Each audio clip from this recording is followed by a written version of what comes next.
ሰላም እናት ከሆንሽ አሊያም ለመውለድ በዝግጅት ላይ ከሆንሽ ይህ ቪዲዮ ላንቺ ነውና እስከ መጨረሻው ተከታተዩ።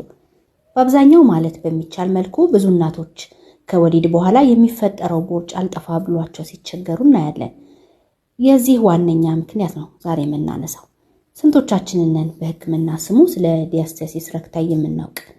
ዲያስተሲስ ረክታይ ማለት በሆዳችን መካከል ያለው ጡንቻ በእርግዝና ምክንያት ሲለጠጥና ሲለያይ የሚፈጠር ክፍተት ሲሆን ይህ ክፍተት መልሶ ካልተጣበቀ ሆዳችን ቀድሞ ወደ ነበረበት ቦታ መመለስና በቀላሉ ቦርጫችንን ማጥፋት እንዳንችል ያደርገናል። እስኪ ጎንበስ ብለሽ ሆድሽን ተመልከችው። መሀል ለመሀል 2 ጣት የሚያስገባ ክፍተት አለው። ያ ማለት ነው። ታዲያ መፍትሄው ምንድን ነው? ይህንን ክፍተት ወደ ቦታው ለመመለስ የተለያዩ የሆድ ጡንቻ እንቅስቃሴዎች ሲኖሩ፣ በተጨማሪም ሆዳችንን ጥብቅ አድርጎ ማሰር ጡንቻችን እንዲጠነክርና ወደ ቦታው እንዲመለስ እድል ይሰጠዋል።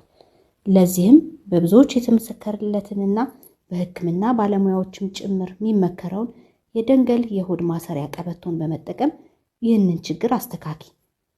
ልብ በይ፣ የሆድ ማሰሪያ ቀበቶና ጊዜያዊ የሆነ ቅርጽ ማስተካከያ ልብሶች ሁለቱ የተለያዩ ናቸው።